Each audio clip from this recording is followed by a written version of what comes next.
All right. So, yo, what's that word? This is the 3012 Minute Podcast. I'm your host, Brodrick, and we got a real special guest today, my good friend for over, I don't even know, since a long time, middle school days. I don't do a good job of introducing people, so I'm gonna let him introduce himself. How y'all doing? How y'all doing? My name's Elmy Marrero. Known Brodrick for a while, man. For a good while. That's what's up. Can't even So, count the years. for sure. But the first question I want to ask you is because I just started following like your boxing journey. Like, tell us about your current role in the boxing industry.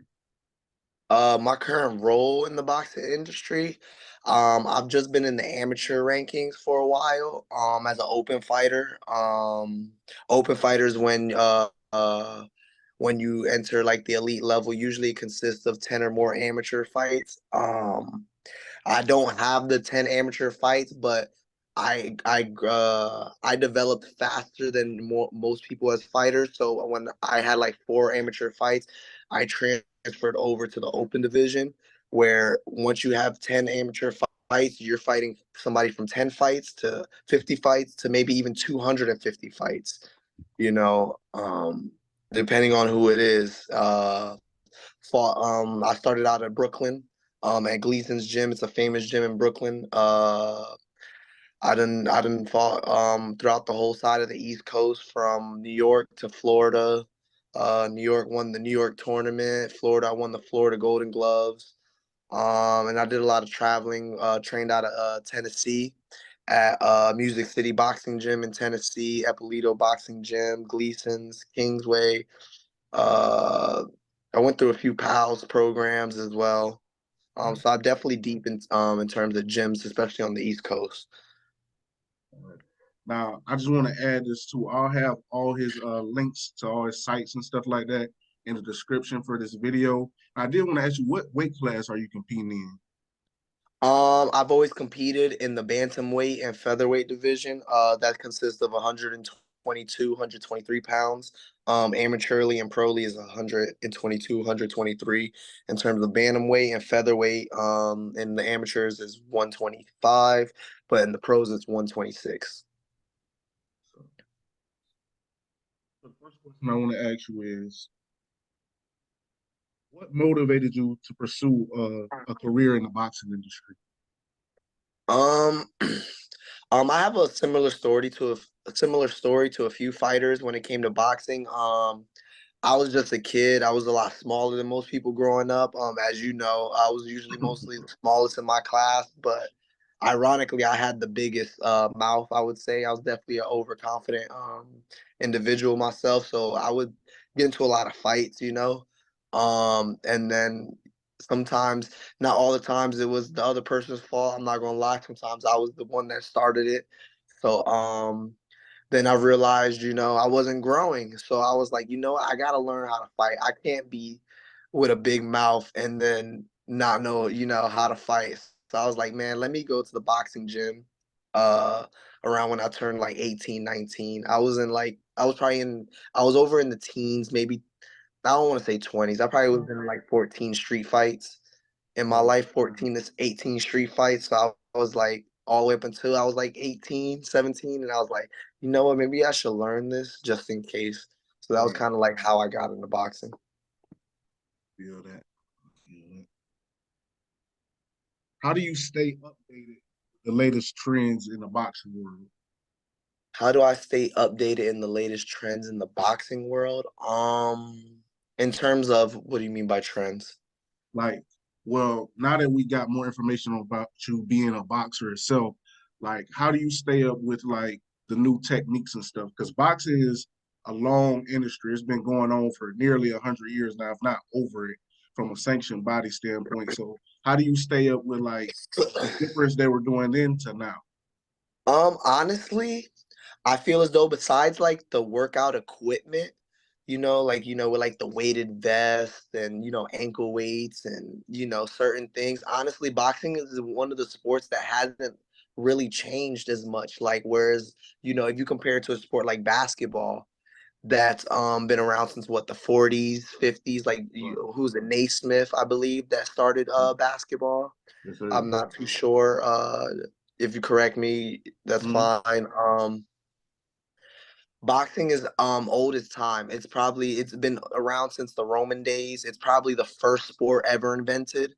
As since the dawn of time, Right, we've been fighting since we were cavemen. So, right. for a long time we've been fighting. So that's everybody's first sport, and everybody, even if you don't know it, boxing is, or fighting, I should say, is everybody's favorite sport instinctively, Mm. without people knowing fighting is your favorite sport. Why you say that, if you don't mind me asking? I say that because say if it's, 50 people at a park, right? Right, You got basketball in one corner. I say boxing slash fighting is everybody's favorite sport, whether you know it or not, is because we're all at a park, right? right. There's people playing basketball in this corner. There's people playing football over here. There's people playing tennis. There's somebody playing handball. There's somebody playing golf, right? And Right. then a fight breaks out somewhere over here. Mm-hmm. Everybody's gonna stop what they're doing to Mm-hmm. go, oh my God, who's fighting? And then everybody's gonna Right. surround whoever's fighting. Right. Whether you believe it or not, everybody, you can be at school somewhere. If a fight breaks out, people either want to stop it or people want to Mm-hmm. watch it. You either have two, there's three things. You want to stop it, you want to watch it, or you want to get as far away as possible. Mm. So those are your instinctives. It's something about the human psyche that people lock in on somebody imposing their will against another person. Right. That's that's a good phrase right there that's gonna come up later on in the video, I believe. But continuing on, how do you assess and identify different talents in boxing? Like, since you're a boxer, how do you look at another boxer and you like, okay, he could be one of those guys? Um, it And I really asked this. depends. Go ahead, my fault. No, I'm sorry. Say it again. Now I was saying I was asking because the average fan, we see anybody fighting and they got a little bit of training, it all looks professional to us. So it's hard to say like a fighter coming up, like for me, like a Tank Davis. Like I wouldn't know the difference between a Tank and somebody else that's also a knockout artist. So how do you tell us, like in boxer, like these guys in the amateurs going to the pros are like those guys? It's really just keeping up with the sport. Knowing the more you're into boxing, ironically, people boxing is a lot more of a thinking sport than people think. People think it's just, you're born to fight, and it's really not that at all. They say statistically or scientifically, the average 10-round fighter, it takes 5 years to make a solid 10-round fighter. Not a 10-round fighter that's going to win as a pro, but a 10-round fighter that just looks good and looks like they should be in the ring. Um, as even if he loses, you could say, well, he deserved to be in the ring. They say scientifically it takes 5 years. Some people can do it, less than that, but those are, the more talentedly gifted people. But in terms of knowing who's talented and who can go, sometimes it's an eye test type of thing. You can kind of tell who's good, and some people, it just depends really. Sometimes you got to be in the gym and see their work ethic. So Right. it's a lot of factors to it. You can watch amateur fights. You can see them in the amateurs coming up. It's a lot of times the people that are, elite in the amateurs are usually the guys that you're going to hear about in the pros.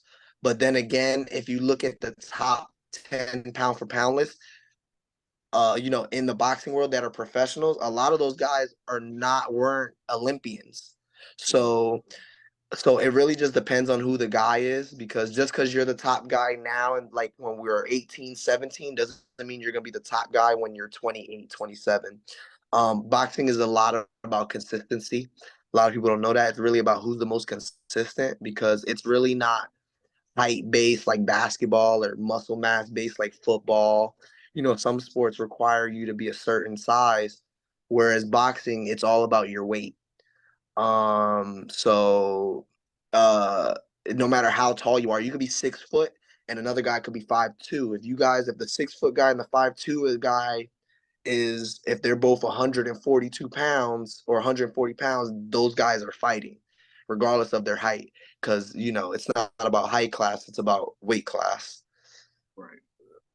For sure. So there's a bunch of factors into knowing who's gonna be who's gonna be good in the amateurs. Most of the time it is about how many amateur fights you got and how much experience. Mhm. Um, but then sometimes, what factors in is people's mentality or dog mentality or heart mentality and consistency in the sport. So it's a lot of factors that can be broken down into a lot of ways. There's a lot of guys that have that break that barrier, like Canelo Alvarez. He's been Right. the pound for pound face of boxing. He's only had 13 to 14 amateur fights, I believe it is. And now look at him. He's one of the faces of boxing.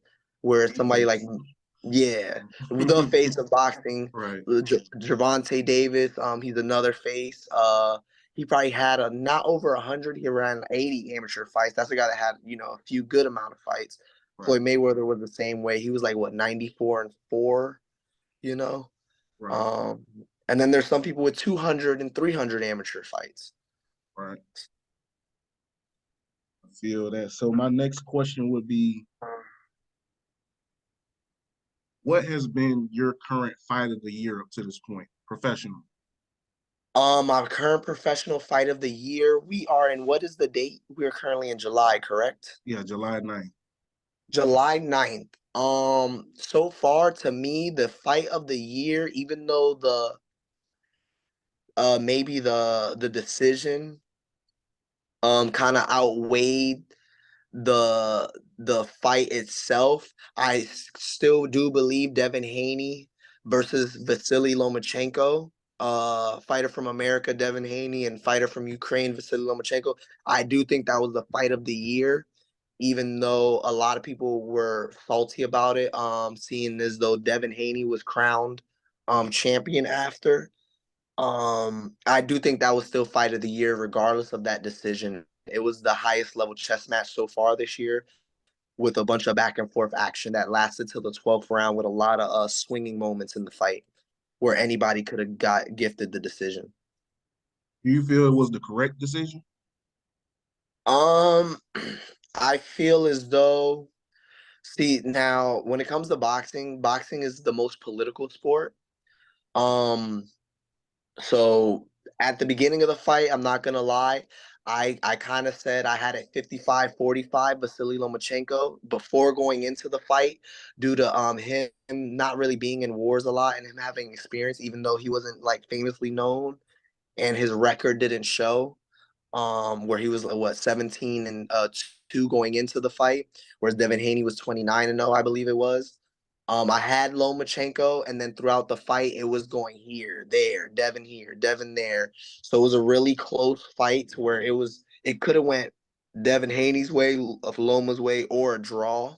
Once the 12 bell rang, in my mind and out loud, I said, when I was watching with a few people, I said I think Loma won, but they're gonna give it to Devin Haney due to Devin Haney being the champion.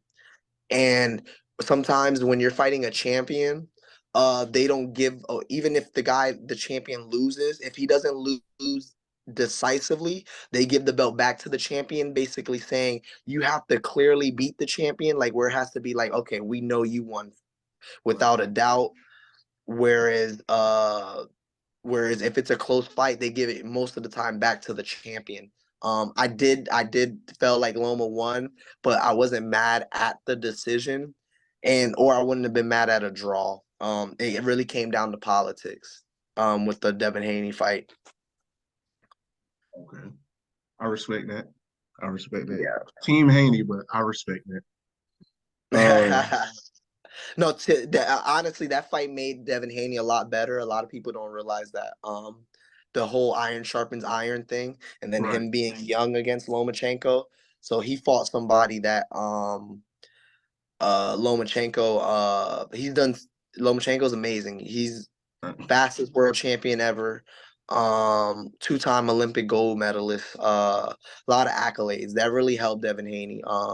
That's honestly gonna help Devin Haney blossom into a great and better fighter. Right. Um, I want to say this real quick too. I don't think people like take into account enough the fact that this man's country is like really at war. Like they're fighting a major war. He was over there, then he came back over here. So just to like know that your fellow countrymen are going through what they're going through and to prepare for a huge fight like this, undisputed. Um, I just got to commend that guy. But I just wanted to say that too. I don't think yeah, people. yeah, for sure. Definitely, both guys are warriors, and I definitely do think they were fight of the year for sure. Still up until this point. All right, what do you think are the best ways to market or promote a fight? Best ways to market or promote a fight. It depends. There's certain factors. There's the trash talking method. Mhm. That a few guys do well. I would say like in today's modern era, Rolly Romero is very good at selling fights. Rolly Romero's good at selling fights. Sometimes who's promoting you? Like if you have like a Floyd Mayweather attached to your name, um, you don't even gotta be like the greatest guy out there. That's not shots at anybody, but if you just have Floyd Mayweather or like a Oscar De La Hoya, somebody big that was, one time very prominent in the boxing world, if a legend comes and puts their name on you, that regards a lot. And sometimes how much money is put into you and how much, especially with social media now. Look at Ryan Garcia. If you utilize social media to your benefit and really, are good at stuff like that. So there's the social media aspect now with Ryan Garcia. There's the trash talking aspect with Rolly Romero. And then if you look at people with names, you have a big name behind you. So I would say those are three key aspects. There's probably more that I can't think of right now, but those are the three off the top of my head. Sure, sure. So the UFC has become this huge rival to boxing as far as like fight fans' mind. Besides the obvious difference, being a UFC, you get to use the full body. What do you think are the key differences, and how do you think that difference has captured the modern fan base?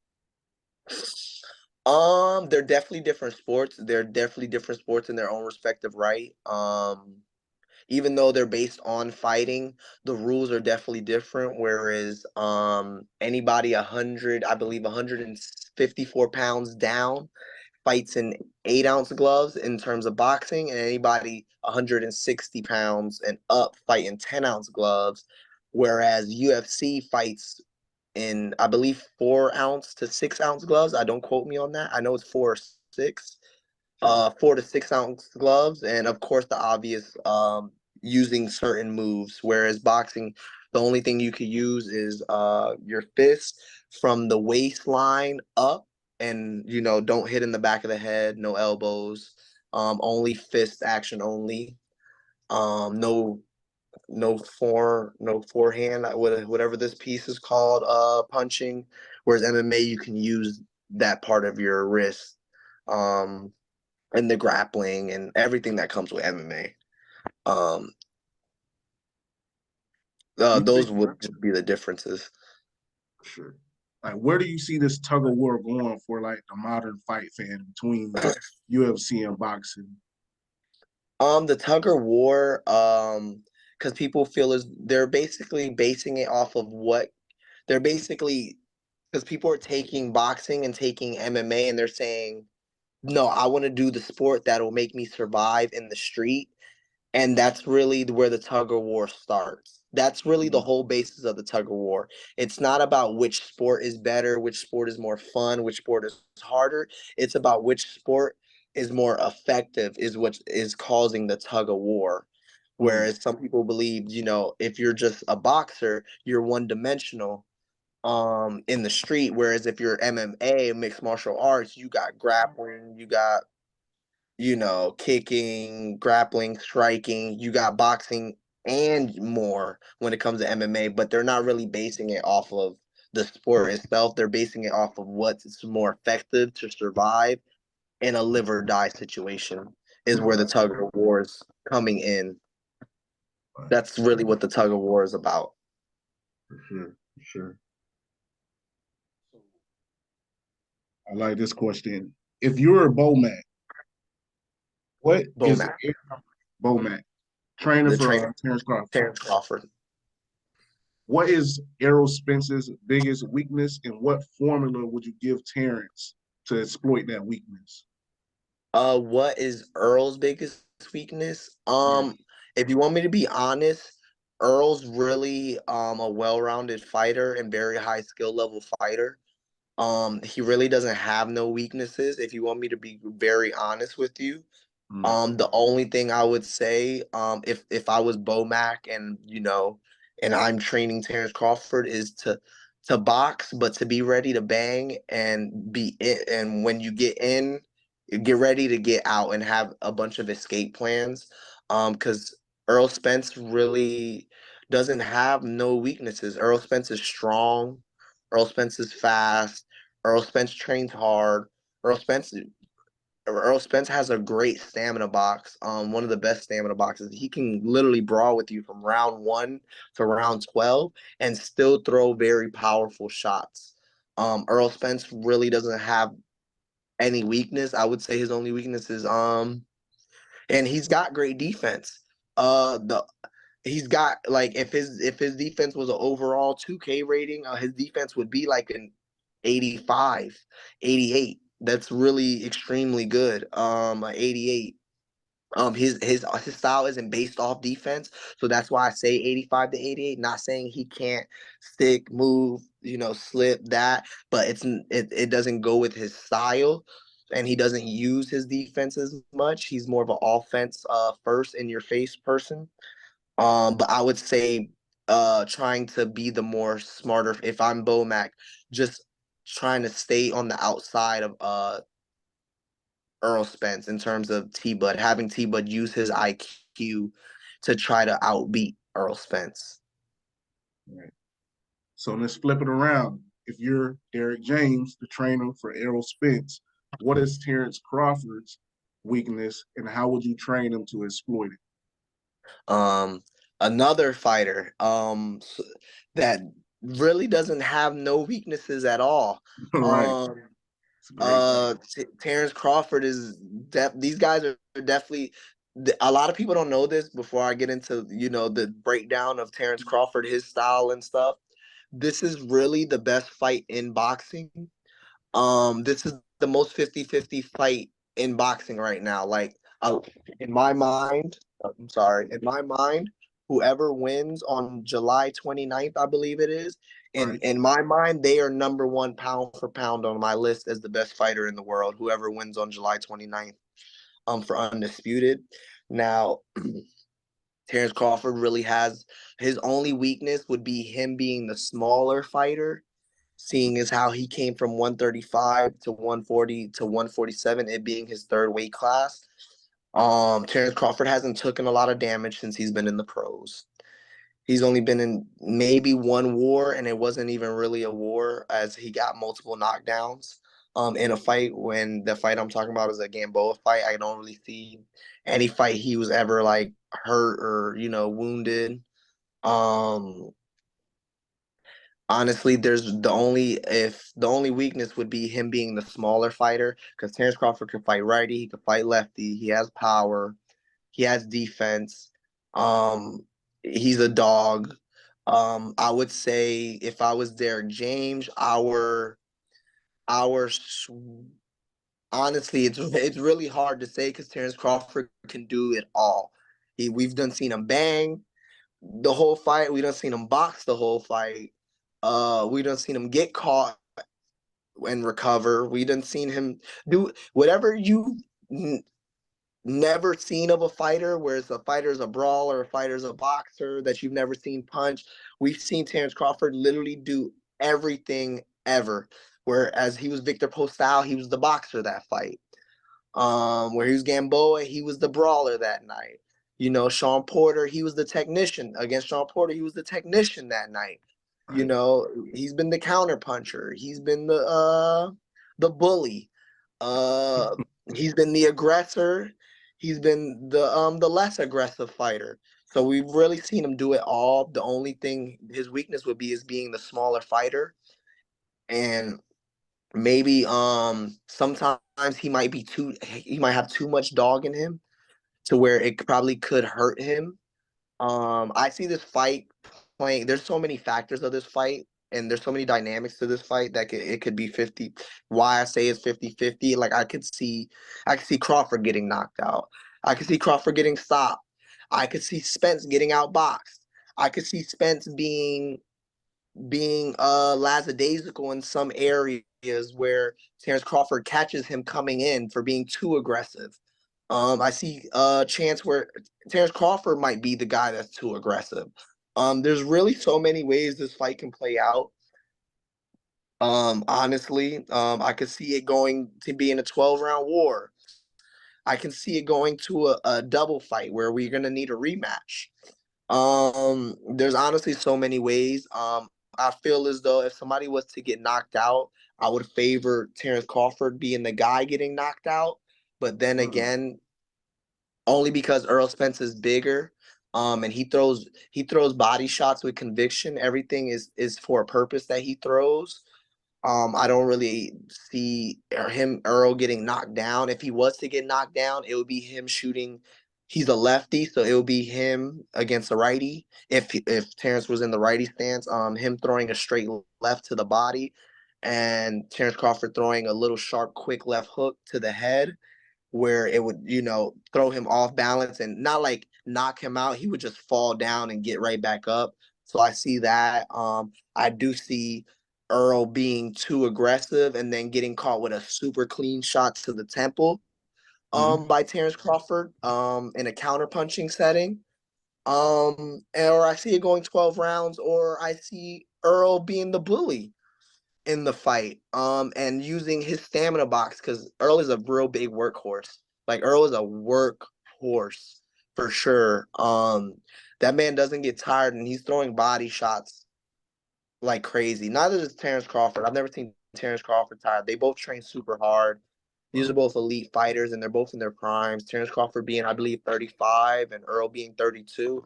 This is honestly, even though we've been wanting this fight for a few years now, it's not too late. Where some people say certain fights are too late, this is just like if there was like a too late area, they hit it right before it was just too late. So there's honestly so many ways this fight could go. If I'm Earl's coach, I would say just continue to do what you do.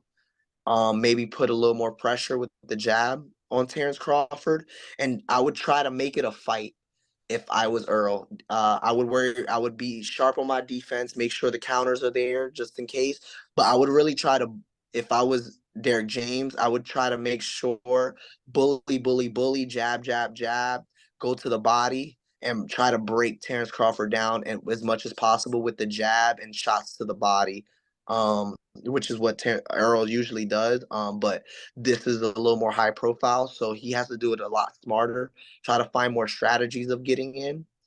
But I would definitely do what Earl usually does, but I would try to bully Terrence Crawford if I was Earl Spence's trainer. Go for the bully tactic. Try to get him to fight a dog fight and use that weight against Terrence use Crawford. the weight. Yeah, use his weight for sure. So I'm gonna ask you this, and you might not, you can choose not to give a prediction, but just say one word, one last name, who you got winning. Who do I have winning? Um, Again, it's a 50-50 fight. I could be wrong. Most of the time I'm actually not wrong. I've been in the boxing world for 7 years, and I've been watching fights. Boxing is an all year round sport. It's never off season. And I've only been wrong no more. I have 10 fingers. I have not been wrong more than 5 times calling boxing fights throughout and there's a lot of fights throughout the year. I've only been wrong on one hand. Mm-hmm. One hand. But with that said, I could be wrong on July 29th, but I'm gonna go with skills because the famous saying is skills pay the bills. I'm going with Terrence Crawford. Um, but if people say Earl Spence, I'm not upset at that. But I'm gonna go with skills paying the bills. I think Terrence Crawford has more tools. Hopefully, he doesn't have so many tools to where he gets confused and been like, "Oh, I could have used that to beat him instead of this." But I see Terrence Crawford edging it out by decision. I don't really see a knockout in his favor. I do see decision, or it could go to a trilogy fight. Right. But I Oh, mean, I see Earl winning too. But I would say 55-45 or 52-48. I'm gonna slightly lean towards Terrence Crawford just because I think he has more bags, right. more tools for sure. For sure. So you said pound for pound earlier. We don't got to go through 10, but can you give me your top 5 pound for pound right now? It really fluctuates. Due to fighter being what they're doing and how they're doing. And it always changes in a year. Whereas one fighter could have like 4 fights in a year, whereas the fighter that was the pound for pound guy or the top two, he might only have 1 fight that year. So you kind of got to move him down. It's very political. So no order off the top of my head. I'm gonna throw, and this is no order. Canelo, uh, I'm gonna say Earl and Terrence Crawford, even though there's been a lot of inactivity with Earl. So that's why I say like Earl, I say who would win is the pound for pound guy, but it's hard to put Earl in the top five only because there's other guys fighting 3 times a year. But I'll say Canelo, Earl, T Bud. Again, this is no order. Teofimo Lopez recently because he just fought recently, and he just fought again and beat again the top guy. Right. We're gonna go with Jermell Charlo because he's fighting his second undisputed fight at 168. He's a undisputed champion at 154. Jermell Charlo, and he's gonna fight Canelo, go up 2 weight classes. So he's attempting something that is very hard. That's really not in his favor to do. Right. Win or lose. He's going to 168 to fight another guy that's on the pound for pound list. Right. Um, you got to throw in a heavyweight in there, only because they are heavyweights. So technically, they are the best out of all the divisions, because they're heavyweights. Mm. I will throw in Tyson Fury. He's been inactive and we haven't seen him, but I'm gonna throw in a Tyson Fury as well. You might want to put in Devin Haney because he was undisputed and he fought Lomachenko. So we'd go with him. So I'm at 7 already. Right. Right. Shakur, yeah, Shakur Stevenson. He's an honorable mention. Uh, he might not have been in a lot of big fights, but he's been in a good amount, and he passes.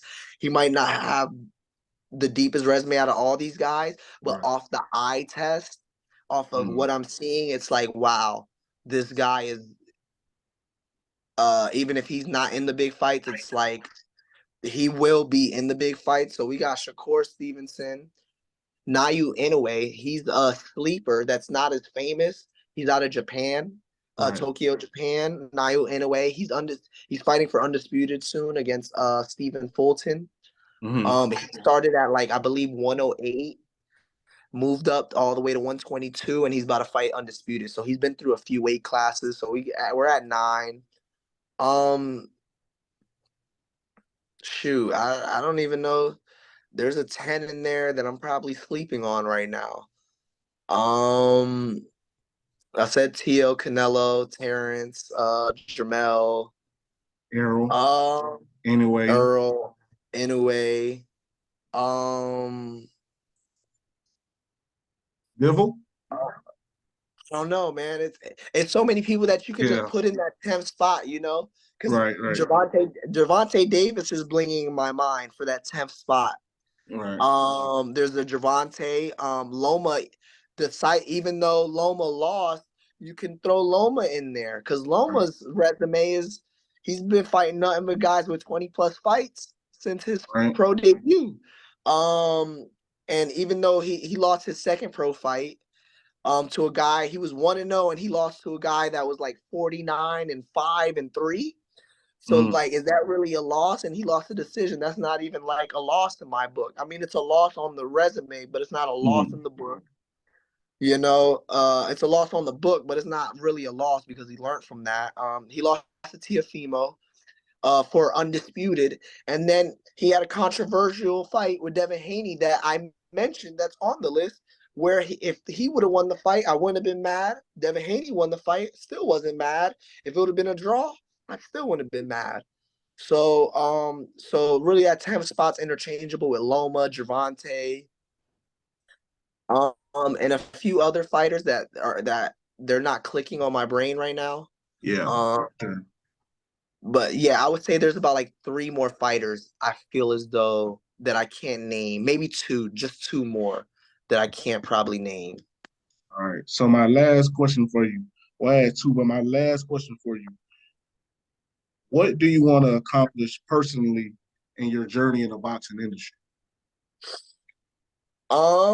It's honestly changed a lot. When I first started, I was 19. So the Olympics was coming around, and I really wanted to join the Olympics. But I had an injury that took me out for a year. There's a certain amount of fights you need to have won. So it was Olympics, but now I'm 27, so that's not the goal. Kind of changes, you know, in life where you grow, type of ordeal where it's like, oh, you wanted this in life, but then you realize you really don't want this, or your circumstances change, and you're like, nah, I don't want this anymore. You kind of grow out of something that you change. So I would say when I first started, I just wanted the Olympics type ordeal. We